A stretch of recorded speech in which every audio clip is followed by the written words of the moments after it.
What's going on, everyone? Jason Pacheco here. Matt Reddy, John Giswaldi. We're all a part of the Pacheco Homes team within the Coldwell Banker office, Cumberland, Rhode Island. Boys, right now we are the 15th team in Rhode Island. That's pretty impressive. Woo! Give it up. Yep. 15th team. Quick round of applause there. Within New England, Coldwell Banker, New England, we are top 11 year to date. Throw it again, baby.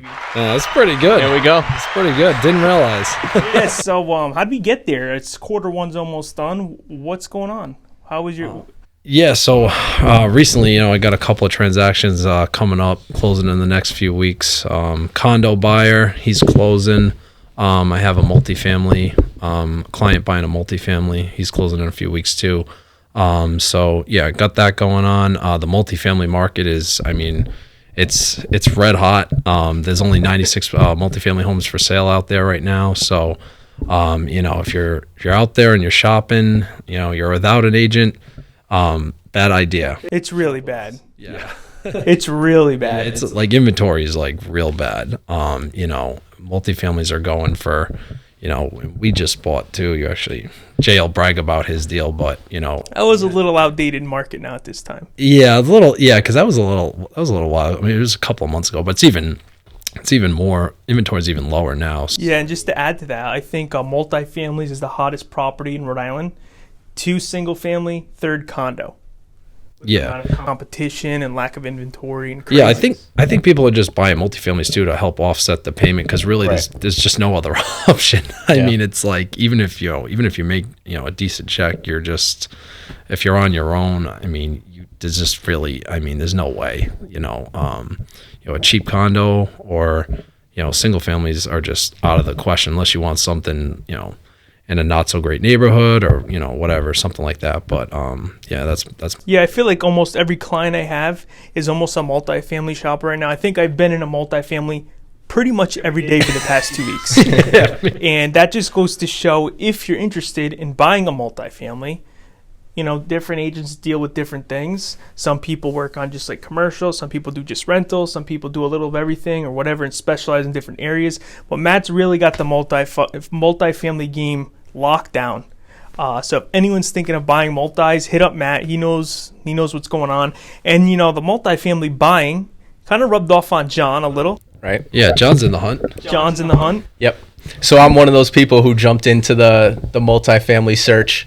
I kind of have the same idea as everyone else, I think. The prices in the market are a little bit high right now, so it makes sense to go with the house hacking strategy. And it's a good opportunity, even though there's not too many out there. You still got to look. You don't want to get discouraged and not look for a house anymore. So I'm doing the same thing. I'm going to multifamilies, and I'm going as the client. I'm not going as the agent.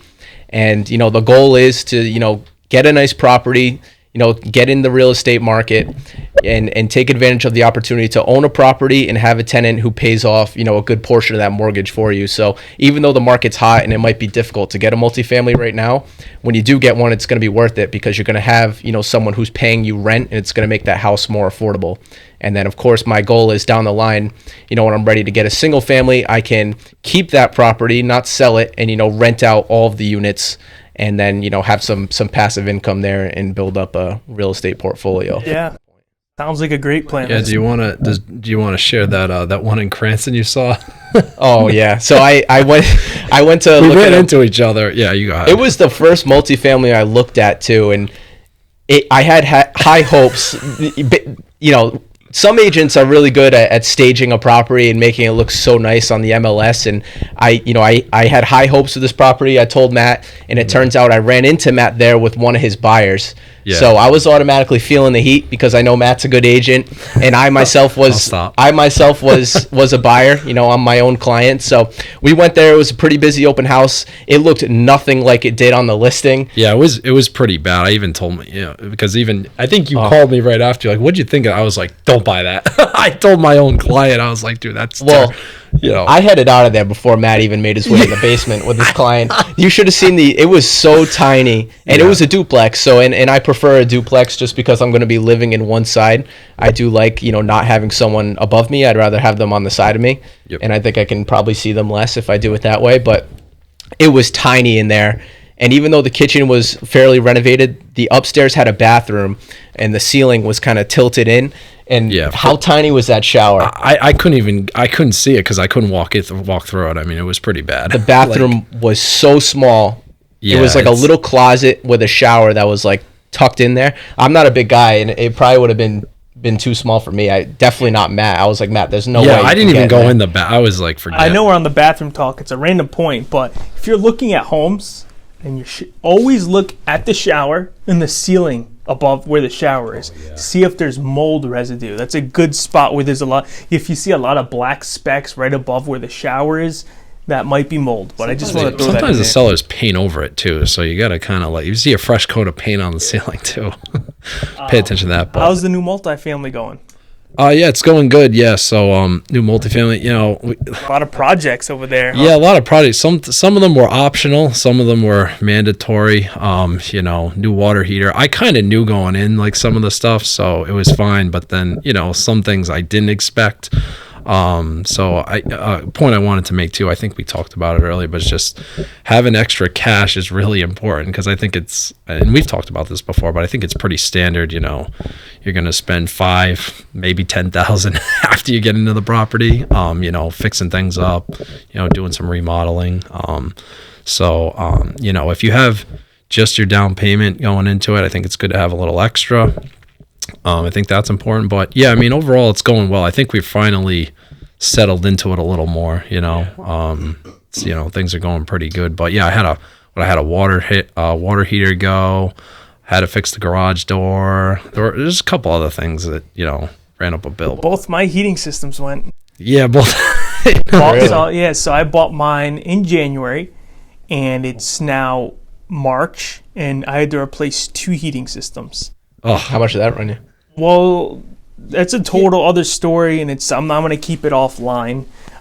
So I got a great price, plumber hooking me up, but I don't know. Yeah, he's been ghosting me a little right now, and I think he has some things going on, which is fine, mid-project too. But I finally got in touch with him today, and I think he's going to be back tomorrow.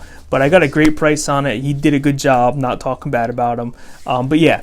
2 heating systems gone first 3 months in. Your tenants paying their rent on time? Tenants paying the rent on time. Yep. So I bought a house, right, everyone? I bought a multifamily, under rented, wasn't even breaking even with the mortgage payment or barely doing it. I raised rent. I raised one unit's rent. They agreed. Both heating systems then went. I'm replacing that. And now the second tenant was on a lease and it's expiring in September. And yesterday, while I was at the property, or 2 days ago, because the heat's being updated, I stopped by. He pulled me aside and said, "Hey, I want to get ahead of the lease expiring. What's your plans with me?" And I said, "I'm going to raise the rent." And he goes, "I thought so. I mean, I don't blame you. I've been here for 25 years. Whatever you're looking to do, I'm open to working." Damn, 25 years. Yep. So I pretty much told him 1,400 is literally the minimum. And no, Matt, I know it's under rented. It's still under rented, yeah. But I mean, I'll be cash flowing over $600 a month after paying off all the bills. Still good. And I'm happy with that. So still good. Yeah. It really is still good. He's a good tenant, right? Good tenant. Just, like right now he hasn't had heat for 2 or 3 days because it's mid-project. The guy's not really answering. And he doesn't even text me. "Yo, where's my heat?" Just doesn't even text me. Doesn't want to bother me. I checked in with him today and he told me the plumber hasn't been there. So that's how I found out. But good tenant, no headache there. Could have been a huge headache. Yep. But yeah, that's how I'm going. I know Mulberry too. You get a multifamily, you're worried if you're going to be able to rent it out. That's a concern I had. It's a common concern. What if I can't rent it out? How many applicants did you have in Pawtucket? How quick did you get that thing rented? And I know it's funny. Like everyone's like, "Oh, what if you can't find someone to rent it?" It's like, I mean, the rental market.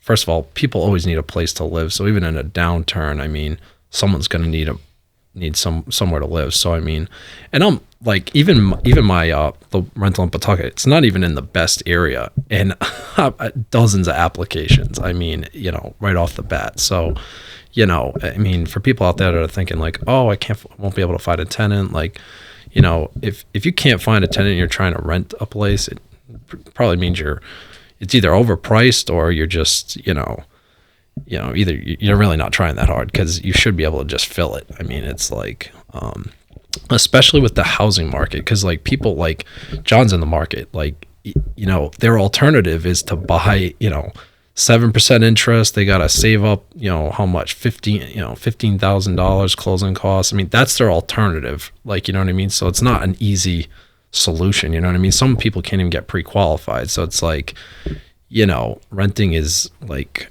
you know, you're going to be able to rent it. Or even worse, that, you know, there are alternatives to go to like a apartment complex where they're not going to be as willing to work with you. Whereas someone like Jay, who's a landlord, might be willing to work with you if they see the value in you being a good tenant. You know, an apartment complex might not be willing to work with you at all. Yeah, they might have a firm price that's $1,900 a month, which at that point you're basically paying a mortgage. So yeah, that's true. Even because like his property, yours is in Warwick too, and I think my girlfriend's sister actually, she's renting an apartment with a roommate or whatever, and they're paying $2,000 In Warwick? In Warwick. Yep, it's only down the street from me too, so it's in a complex. They're paying $2,000 a month. The place it's on the 3rd floor. It's not even renovated, and it's like that's where you could be. So it's like, you know, I couldn't even believe when I heard that. But so yeah, I mean, you know, the alternatives are just not, they're not really affordable. So you know, that's pretty much that. Now we talked about what you got going on. John placed an offer yesterday, a few days ago. Yep. Do you know that? I didn't. I don't know. I placed an offer on a home in Woonsocket for the 2 buyer clients. They live in Massachusetts right now. So they're looking to come down to Rhode Island. The Rhode Island market's a little bit more affordable than Massachusetts is right now. So yeah, no, definitely. So they placed a good offer. We'll see how it goes to them. We're expecting an answer by either tonight or tomorrow. So we'll see how that goes. How did those clients come about anyway? Those clients? Yeah. Those clients came about, they came from the listings. They were looking to buy that listing. And I'll talk about it soon. Steve Lopes, the one that they opened. Oh, okay. The hottest listing in Rhode Island. It really was. Yeah, that thing. It really was. I'll talk about it. Yeah. But I wanted to just touch on that. So he had that working. And I wanted to, it's another touchy subject for some who are a little, I don't know what the word is, but you sold your best friend a house. Yes. He closed on his best friend's house in January. Now, what's that like? Like, did you treat him like you treat any other client? Did you second guess some things because he's your friend? Did you have to bite your lips sometimes? Like, now he's going to be watching this. So yeah, the pressure's on. No, it was overall a good experience. It's honestly, you want to work with your friends, but it is kind of a little bit. It can be a little bit of pressure at times when you are helping a friend because you care about this person, so you really want to make sure that they get a good home and that they get a good deal on the home. We looked at several houses and all of them were pretty nice, but we did find the one that they absolutely loved. And we negotiated with these sellers for about a month, just constant back and forth negotiating with these people, trying to get them the best deal possible. And it is, one of my best friends and his girlfriend, and, she's a friend of mine as well. So it was important to get them a nice deal. We were able to get that house $48,000 under asking in a market where there's not much inventory, and some would consider it to be a seller's market. So there was a lot of negotiating back and forth, but it can be challenging at times because you want to make sure that, no one gets too high or gets too low in the transaction. You just try to manage it and make sure you get them the best deal possible. So it all worked out. The transaction went smooth. They have their new home, which they'll probably, grow their roots in for now on. And they had their housewarming party. It was even better to just be at the housewarming party, and I could show people around myself a little bit because I was already familiar with the house. So it's super rewarding being able to help, your friends buy their first home. That was probably the first time since I've been in real estate where I've gotten to experience that. So there can be a little pressure involved because, like I said, you want to make sure you do a good job, but it all worked out. So did you ever sell a family member? Oh yeah, you did. Yeah. Yep. All right, we'll skip that. Yeah, well, maybe we'll leave that out. So I wanted to talk about what's going on with my kind of real estate world right now. Got about 4 to 5 different buyer clients. Sure, like a lot of realtors out there, you have buyers placing offers, looking at homes, and nothing's happening. It's just no one's getting things accepted. Well, rarely. Big mad over here is. But so I got buyers looking. Now I have a multifamily that was supposed to go up a month ago, but it got delayed. Multifamily, we're going. I took pictures of So it was a 3-family. I took pictures of unit 2 and 3, not 1, because she wasn't home. And the seller hasn't been inside unit 1 in a good probably year. She doesn't know what it's like. So she's like, I want to look into this unit before you list it just to make sure everything's good. It was I'm going to use the word, a hoarder home. Oh, just like a hoarder, like a mess, complete mess, where actually, like, it's such a seller's market. You can put anything up for sale. I could show up in my underwears and almost like naked, and your house will sell. Doesn't matter. Yeah. But this house was that bad where it wouldn't sell if I listed it. It just would never sell. Or shouldn't say never. It wouldn't sell for what it's worth. So the best route is now the seller's going through the eviction process to get it cleaned out, and we're going to put it up for sale whenever it's ready. I'm thinking 3 months out. Just had a listing in Woonsocket. Now, it was very, very, very busy. Matt was at the open house. We probably had 50 people walk through, and maybe that being 30 families, but 50 people walk through the property that day, right? Yeah, an hour and a half. It was busy. The phone lit up like crazy. Leads coming in, really, I don't know the quality of them. I had these guys trying to scrub them down. I got 2 clients. He got 2 clients from it. Yeah, like it was that hot. I mean, we both got clients. It was a hot listing. Yeah. That was awesome. And it was the reason it was so hot is because it was a very nice house. Would you say it was nice? Oh yeah, it was a really very nice house listed for under $200,000. 3 beds, 1.5 bath, and it was income restricted, like affordable housing kind of property. And so a lot of people that showed up didn't really know that, so they got there and were like, "Oh, I didn't know that. I thought it was just a cheap house," and kind of turned away. Other people knew it was it was income restricted and wanted more info on it. The only one who had the information really is us, so they reached out to us for that. But it's really the reason for that price is they couldn't accept $1 over the list price, and because they wanted to keep it affordable because it's an affordable house, a housing complex. So the appraisal was today. Little fingers crossed when it comes to real estate. Loans are such a big factor in when buying a house, the buyer's financing. And buyer's financing a house that is on leased land, so the land was not, it doesn't come with the house, just the house on the land that you rent, which is a little confusing. But will every bank lend on that? It's tricky. So we're fingers crossed there. And really, I just want to go a little more into that story.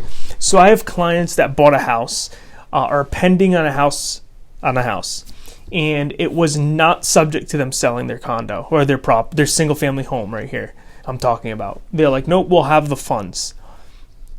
Offer accepted, home inspection, past that point. Oh. Then they called me, hey, I'm going to throw you a curveball. So we have to actually sell my home in order to buy.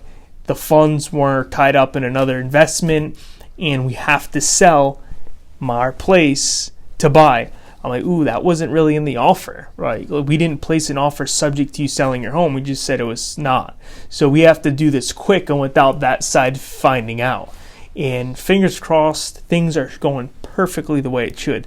Luckily, the closing was already set for a little far out, so we had time to put the house up for sale, have an open house, accept an offer, and get that moving and have closings both on the same day. So that was pretty cool. So if I pull that off, I'll pat myself on the back. I'll be pretty good. Nice job. Yeah. Yeah, I think it's like important to have obviously you're past the inspection and everything too, but it's always good to have some back doors on the ways out of contract. I feel like sometimes even we accepted an offer with a $5,000 non-refundable deposit. Ooh. So if the buyer, let's say the lender goes, oh man, the appraisal didn't work out, we can't lend you the money, they lose $5,000. Yeah. Wow. That's crazy. That's how competitive it was. Wow.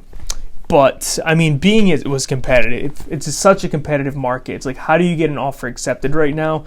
Now, right before I get into my tangent on that, do you guys have any quick pointers from your experience, ideas, things, escalation clause maybe you can touch on?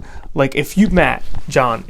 start with Matt. If you placed an offer, what's a no-brainer you got to have in order? If you're at the, let's say you go to an open house, with your clients, and let's say there's that's why it's really important to be at the open houses, I think. But like, if you see, like, even on ours, the one we just got a couple months ago, it's, you know, how busy is it there? Because like, I can run comps we can run comps and look at the neighborhood and, you know, give our opinion and, you know, whatever the list price is and all that. But some of that, like, might not even be relevant. Right. You know, if someone else wants to bid 50 over, which, you know, that happened obviously too, but, you know, and the appraisal is going to come into it, you know, that's going to factor into, but, you know, you got to be willing to really come in strong. I think a lot of people like to just, like, they finally find a property they really like and they just like to, like, oh, I really love this one. And then, you know, you present an offer that you suggest, and they're like, whoa, it's like, it's, and we know like what's going to get accepted, or at least in the ballpark, you know, on any given house. And it's like, you know, I feel like you just can't be shy. I don't, right. You know, for a house that you finally right. like it, you just got to kind of go all in. I mean, is there any one and thing? to quickly add to that, Yeah. some people, common question, such a common question, what do you think this home's worth? I want to place an offer. What do I think it's worth is completely different than what do you need to offer to get it accepted. Yeah. It's completely two different things. It's worth this, but it's not. If you offer that, you're going to get your offer declined. Yeah. True. Yeah, they're going to put it in, like, they're going to have a pile that, like, you know, they're going to have a whole bunch, and yours is going to be in the, like, we're not even considering this pile, you know? And to go off what Matt said, the best way to figure out how much you need to offer to get your offer accepted, you need to pay attention to how many people are at the open house. You should probably try to go. Huge. You should probably try to go at a time where the agent will be showing it when the property will be at its most busy. So that way you know what your competition is. Open and houses. You know if there's a lot of people there, you're going to have to be a little bit more aggressive. If no one's there and the agent, you know, is bored and you're just the only person there with your client, then you know that you might have some more wiggle room. Maybe you can get a seller credit. Maybe you can offer under asking and still get the house. And now to touch on the escalation clause. Yeah, so like, let's say you didn't really go, you don't really know if there's an offer, it could be competitive, you think it is, what could you do with what's a tool you could? So in escalation clause, I would only recommend if you're in a multiple offer situation, or if you're in a situation when you go to an open house, like we said, and it's packed and you know that you're competing with other people. Otherwise, you don't need an escalation clause. But basically what it does is it allows you as a buyer to get more aggressive with your offer, but with some protection as well. So you can set an escalation clause up to a certain price point. So you could say, this is as high as I'm willing to offer, but I'll only go that high if the seller can prove that there's an offer higher than mine. So they need to physically provide a better offer. And at that point, your escalation clause will kick in just to outbid that person. So even if you set your cap, say $10,000 over where you want to be, that doesn't mean that's where your offer is going to get accepted. It could be somewhere in between. So it's a good way for you as a buyer to be more aggressive with your offer, but also have some protection and not just max out, you know, where you're trying to go. And I would only use it if you really love the house too. I wouldn't just do it for any house. Like I said, there needs to be a lot of competition there, multiple offers, and you got to really love it too. Yeah, one thing go ahead. Yeah, go ahead. Yeah, just one other thing too. You know, I think just as far as like, excuse me, as far as like getting offers accepted and what's, you know, I wouldn't say that talking about the inspection, I wouldn't say it's mandatory. I would never advise anyone that it's mandatory to waive the home inspection, but just to give people an idea on how crucial it really is. I mean, on ours, so the multifamily I just recently bought, I waived the home inspection. A lot of people are like, oh, you know, like, and I get it. Like, if it's your first time buying, maybe that's not the best move. But, you know, I've been in a lot of houses before, and, you know, long story short, you know, they took an offer and, you know, I had them present other offers to me that were, you know, I think one of them was like 18, you know, again, escalation clauses up to, you know, $400,000. You know, so that's 18 over what we had bid, but they wanted to inspect. So just to give people an idea, like, yeah, that's the value of waiving the home inspection was, you know, $18,000. So, you know, am I saying that you have to do it if you're not comfortable doing it? You know, obviously you got to do what's best for you, but, you know, that has a lot of weight. So it's not always price, but, you know, yeah, it's not mandatory, but again, like, it has a lot of weight. Perfect way to segue into what I wanted to talk about is the home inspection. I think in Rhode Island, the way the purchase and sales agreement's written out, It's way too open and loose for a buyer to back out, to be honest. It's so written in a way a buyer could back out. Literally, if the light bulb doesn't work, you can back out. I think the wording is, if the buyer's not satisfied with the home inspection, they have the right to the deposit back and backing out. If I'm a buyer and I'm not satisfied because the light doesn't work, you can back out. That is so open, and I think in any market that's ridiculous. Even if it was a buyer's market, it's still too loose. And in a seller's market right now, that is absolutely too loose. You can't, there's no room in this market to do a traditional home inspection and not try and make it a little stronger. Again, you put yourself in the seller's shoes. You're accepting an offer, and if they have the home inspection and the next door neighbor goes up for sale and they like that better, they can back out of yours because the light bulb. That's how easy. So what I'm saying is, if you're placing offers, you need to say, hey, we're waiving our rights to back out of this contract and get a deposit back. We're going to have the home inspection. We're only going to have the right to our deposit back is if one single item in the inspection report needs repairs greater than blank. I don't care if you put $1,000, $2,000, $500. The higher you go up in that amount, the stronger your offer gets. But you got to put some number there. That should be standard in the contract, because I agree. It needs to be. So again, a tip for you, if you want to make your offer stronger, you add a figure into that blank spot. And let's say you have the home inspection. I mean, I don't see why you wouldn't want to, because if you got your offer accepted, you placed an offer, you like the house. So why is there any, I might want to back out? No, go all in. I'm going to go forward unless there's this wrong with the house. I love the house. I want it. You place an offer on it. It should be that way. It shouldn't be like, I'm going to place an offer, but I don't know if I want it. I got a way out, so I'm just going to see what happens. No, like people have plans to move to Florida. Transactions are happening. If I'm moving to Florida, I accept your offer and you back out. Now, what am I doing? I have to find a new buyer, but I'm moving to Florida. So again, not to talk too much about it. If you want to make your offers more competitive, do it in that way. If you want more info on it, reach out. We can help you on the wording and stuff like that. Anything you wanted to add, both of you? Or? I just wanted to mention, like, super high level. So the point of doing the home inspection is for you, the buyer, to have the ability to have someone who's a professional point out, things that could be costly in the house for you. And it allows you to be able to ask the seller, to come down a little bit or to cover those costs for you if anything's identified. So I just want to mention that it's super important to have the home inspection. And I think using the tips that Jay mentioned there can help you out and still leverage that, but still make sure that, you're covered as well. Right. Yeah. And I think just one more quick thing, even like the one we just got, waived the home inspection on it. Like, here's the thing. I know I didn't want to pay $400,000 for that house. So it's like, and instead I'll pay $382,000 and the $18,000. I mean, if there's a couple things wrong in here, that'll be kind of the gap, because I didn't want to pay $400,000. Don't get me wrong, but I waived mine too. Yeah, I know.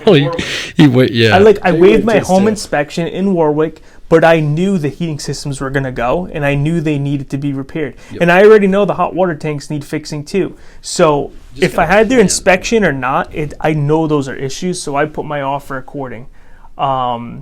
Is that Paul? Paul Ferrer is knocking at the door now. Is he coming in? Yeah, we got Big Paulie. He's not coming in? North Point Bank. Well, Paul says hi. I think he's a little... Come on, Paul. Get over here. He's camera shy. Yeah, so that's Paul Ferrer. I wanted to just thank North Point Bank for letting us use their recording space here. Zach, Justin, Paul, everyone at North Point, thank you. If you need any loans, we'll connect you with them. But I think that's all we have. Thanks for watching. If anyone wants to jump on that seat there next week, let us know. Thanks, John, for coming on. Thanks for having me. You're a frequent flyer, but Matt's always here. If you guys need anything, reach out to us. Thanks.